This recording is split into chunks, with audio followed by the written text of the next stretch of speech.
અંદાજિત રાજકોટ મહાનગરપાલિકાની આરોગ્ય શાખા દ્વારા અંદાજિત 2 મહિના પહેલાં જે છે શંકાસ્પદ ઘીના 2 જગ્યાએથી નમૂના લેવામાં આવેલ હતા. જે એક જે છે રણછોડનગર એરિયામાંથી ઘરની અંદરથી જે છે રાત્રે 12 વાગે રેડ કરીને જે છે સેમ્પલ લેવામાં આવેલા હતા. એ અંદાજિત 30 કિલોગ્રામ જેવો જથ્થો હતો.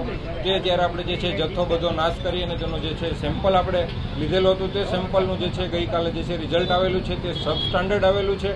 તેની અંદર જે છે આપણે કહી શકાય કે તિલનું તેલ અથવા તો ટર્મરિક એટલે કે હળદર ને અથવા તો જે કહી શકાય કે વેજીટેબલ ફેટ તેનો જે છે ભેળસેળ તેમાં આપણને સામે જોવા મળેલ છે. ત્યારબાદ બીજું જે શંકાસ્પદ ઘી હતું જે તેનો જથ્થો જે છે માલવીયનગર પોલીસ સ્ટેશનમાં જે છે પોલીસ દ્વારા જે ફરિયાદ કરવામાં આવેલી હતી તેને અનુસંધાને ત્યાંથી આપણે જે સેમ્પલ લેવામાં આવેલું હતું તેમાં પણ જે છે આ જ પ્રકારની વેજીટેબલ ફેટ અને ઓઇલની જે છે આપણને ભેળસેળ સામે આવેલ જોવા મળેલ છે. તે જથ્થો પણ અંદાજે 5 થી 6 કિલો જેવો જથ્થો હતો. તો ત્યારે એ જથ્થાનો પણ નાશ કરેલો હતો. એ બંને જે છે બંને નમૂનાનું જે છે સેમ્પલ જે છે સબસ્ટાન્ડર્ડ જાહેર થયેલ છે. તો તે ત્યારબાદ હવે જે છે તેમને જે છે એજ્યુકેશનની કાર્યવાહી આગળ કરવામાં આવશે. સર, આવા ડુપ્લિકેટ ઘી ખાવાથી કેવા પ્રકારના રોગ? ડુપ્લિકેટ ઘી એટલે કે જેની અંદર વેજીટેબલ ફેટ છે, વેજીટેબલ ઓઇલ કહી શકાય, ટર્મરિક છે, તિલનું તેલ છે, આવા બધા જે છે તેલ ભેળસેળવાળા યુક્ત ઘી જે છે લાંબા ગાળે ખાવાના કારણે હૃદય સંબંધિત ઘાતક બીમારીઓ થવાની શક્યતાઓ પૂરેપૂરી રહેલી છે. સર, લોકો પારખી કેમ શકે કે આ ઘી સાચું છે કે?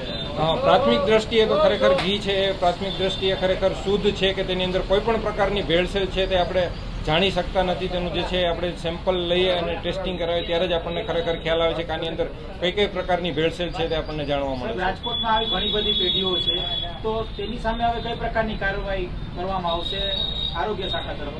આપ હાલ છેલ્લા 1 વીકથી જોઈ રહ્યા છો કે અત્યારે ગરમ મસાલાની માર્કેટ અત્યારે છે. તો તેને અનુલક્ષીને આરોગ્ય શાખા દ્વારા જે છે છેલ્લા 1 વીકથી સતત બધી મોટી મસાલા માર્કેટમાં જે છે તે સેમ્પલ લેવાની અને ચકાસણી કરવાની કાર્યવાહી હાથ ધરવામાં આવી રહી છે.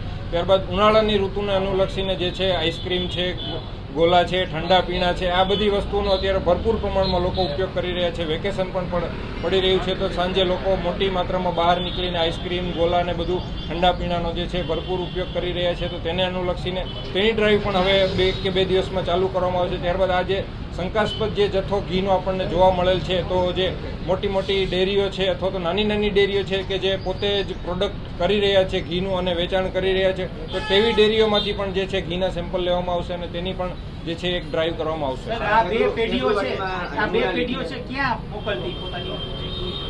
એ આ જે છે જે રણછોડનગરમાંથી જે આપણને જથ્થો મળેલ છે એ છે ઘરાવ જે છે ઘીનો જે છે એમનું પોતાનું કોઈ ડેરી કે તેવું કોઈ યુનિટ નથી. એ પોતે જ ઘરની અંદર જ જે છે બનાવતા હતા અને આજુબાજુમાં કે પોતાના જે નજીકના જે કાંઈ હોઈ શકે તેવા લોકોને જે છે તેઓ સપ્લાય કરતા હતા. કેટલા સમયથી આ ઘી બનાવતો વેચતો હતો? એવો અંદાજિત લાસ્ટ 2 કે 3 મહિનાથી ત્યાં જ તેમણે તેના ઘરની અંદર જે છે આ યુનિટ ચાલુ કરેલ હતું અને પોતે જે છે 20-30 કિલો જેવા જથ્થાનું જે છે ઉત્પાદન કરી રહ્યા હતા. બંને પેઢીઓ પર શું આ જે બંને પેઢી છે તેની અંદર જે છે મેં જેમ કહ્યું એમ એજ્યુકેશનનો જે છે કેસ કરવામાં આવશે. જે કેસ પ્રમાણે જજ સાહેબ દ્વારા તેમને જે દંડ કરવામાં આવશે કે જે કાંઈ શિક્ષાત્મક પગલાં કે તેમને જે કરવામાં આવશે તે પ્રમાણેની આગળની કાર્યવાહી થશે.